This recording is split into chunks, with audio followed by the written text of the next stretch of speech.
Hi everyone, it's Jerry. This is game 1 from the 2021 World Chess Championship match between Ian Nepomniachtchi playing on the white end and 3-time defending champion Magnus Carlsen. Time controls for this match are 2 hours for your first 40 moves. At move 40 you gain 60 minutes, and after move 61 you gain not only 15 minutes but also a 30-second increment is implemented. So let's hop right to it, see how this opening phase went. We have on board a Ruy Lopez. Here's a nice photo from the event, courtesy of Niki Riga, one of the photographers, capturing the moment when Ian is just about ready to play bishop b5. Now, this opening phase, neither player really blinked. We do get a sense of the clock times, how much time each is spending on each of these moves. I have that on the right. The first moment I found interesting is right here, after h3. This is where, well, before h3, let me point out that if c3, we could, very well see Carlsen going for the Marshall variation of this opening, the Marshall attack, gambit. But yeah, no c3, instead the more standard h3. And if black follows up with d6, we enter more standard waters, let's say. We could then have the c3, knight a5, this sort of stuff happening. But Carlsen at this stage goes for an imbalanced position and goes hunting for the bishops, basically. Knight a5. And the cost connected with this is a pawn. So there goes the e5 pawn, but there goes the light square bishop. Extra pawn for white, bishop pair for black. That's the imbalance. Bishop gets on the main diagonal prior to d5. We don't want to see any knight jumps into c6. There's pressure on e4. It's defended, d5 only now. e4 is difficult to maintain, so it's given up. Why not recapture with a new piece and, in the process, generate a mate threat? Neither player is blinking up until this point. Queen f3 defends, offers a queen exchange. Bishop d6. Is it really healthy to have that bishop on an open file, unprotected? No. It's more secure on d6. It's adding pressure to white's furthest advanced piece. King f1. Played pretty quick, and it's not the most natural looking move. These guys have seen this position before. What is king to f1 doing? Well, let me point out what one of the more natural looking moves would be here. This seems pretty tempting. Oh, let's develop a piece and generate a threat. There's a problem with that, and the problem is queen takes knight. Black is winning. What's the problem here? Well, queen takes bishop. That would be mate.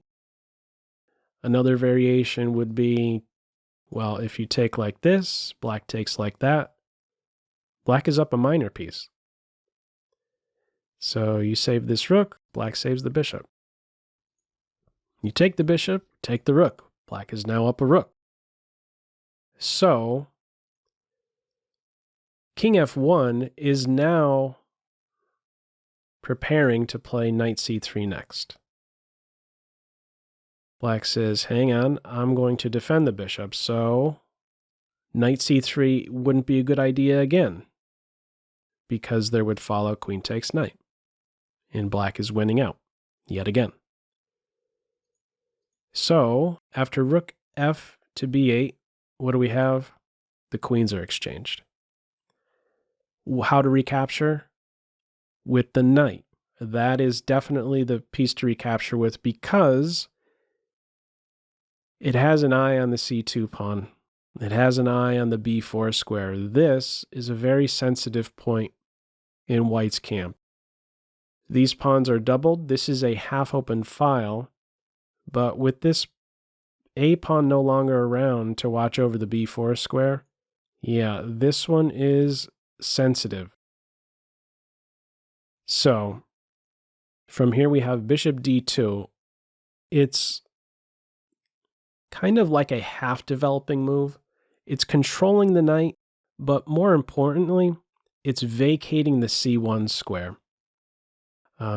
If white were to play knight c3 here, black is already winning after knight b4. That's how quickly this game could basically end. How would white defend c2? There isn't a good solution. If you play your rook here, this rook is officially overloaded. 2 jobs too many. You can take here or here. Okay. Bishop d2 first. Black gets the c-pawn rolling. Why not create a duo? Why not be just a moment away from creating an additional pawn break with c4? It's not enough. Black isn't quite ready to play that, but just a blink away. At some point that can come about. Ideally, the more pawn breaks, the better for the player with the bishop pair. Why not open the position further? Okay, so the c-pawn's contributing. Black creates a duo with that, grabbing some queenside space. A voluntary retreat. We have a lot of maneuvering in this game. This is, I think, one of the first instances of some maneuvering. Yeah, that knight on e5, it was far advanced, but do we really want to have the responsibility of defending? The knight isn't really going to be connected with any other white piece being on e5, so a voluntary retreat. It frees up the rook on e1. So repositioning on the black end now, getting to the d file. Knight c3, knight b4, ducking the knight exchange, and pressure on c2, rook e to c1, defending. The other rook on c8, and now are we close to having c4 here? That's what I thought during the live stream I was running on Twitch. That is not quite the case. It's not working out. After knight to e2, another repositioning move. Black is not able to play c4 here. This is an important note.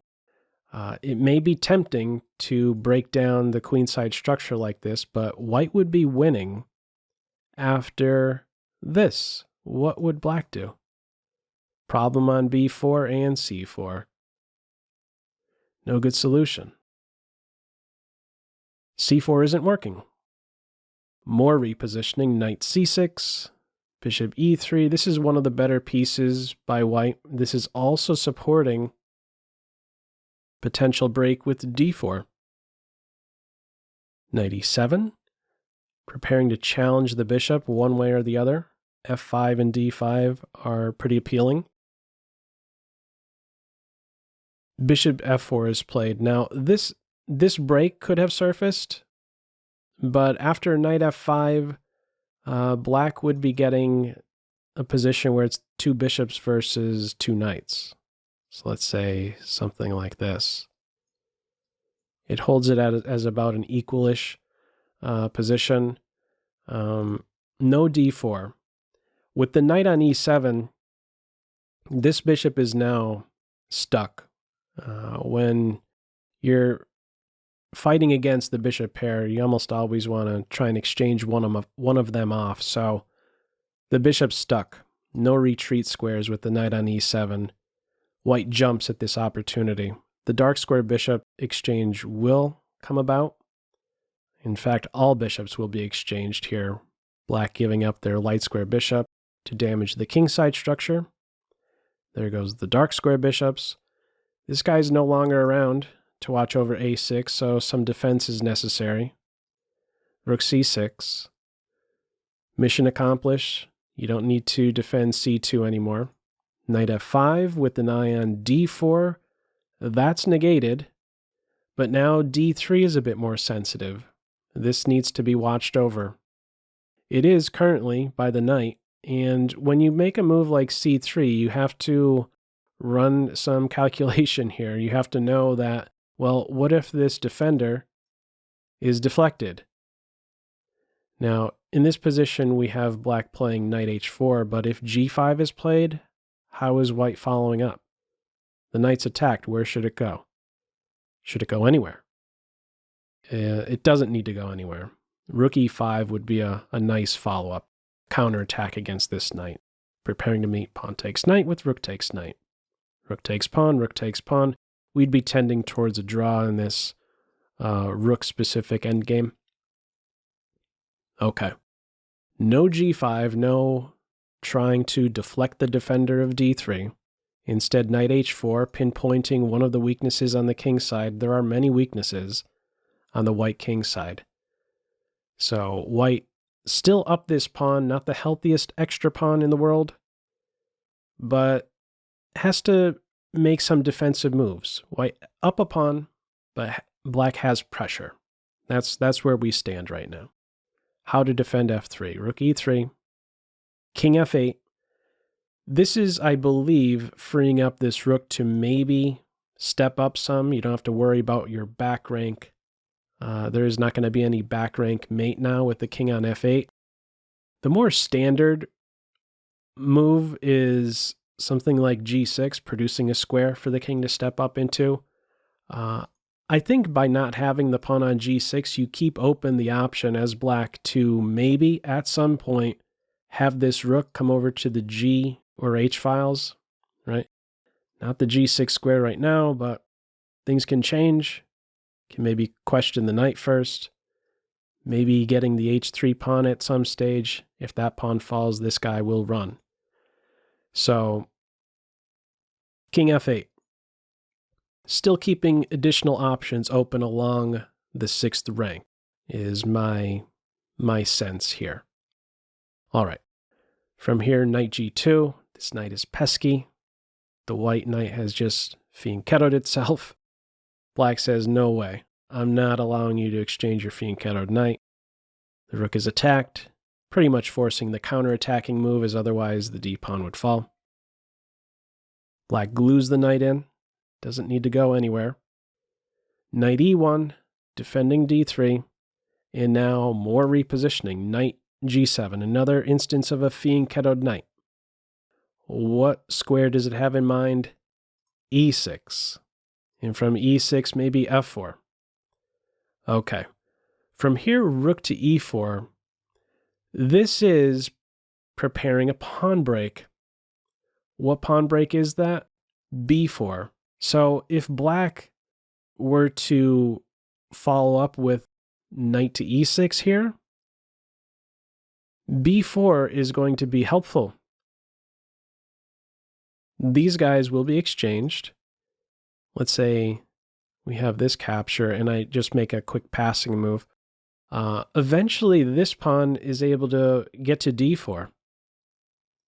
I'm not sure about it being played right now. I don't see a great issue with playing it right now. Maybe you want to put this rook here and only then play here. But my point here is that getting in this structure means that you no longer have to babysit the pawn on d3.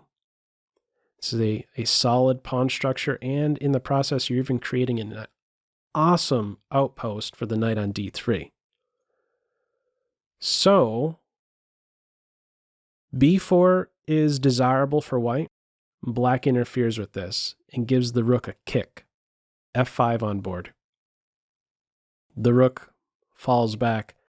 I looked at trying to maintain the rook on this 4th rank, still being in a position to possibly get b4 in there, and it doesn't work out.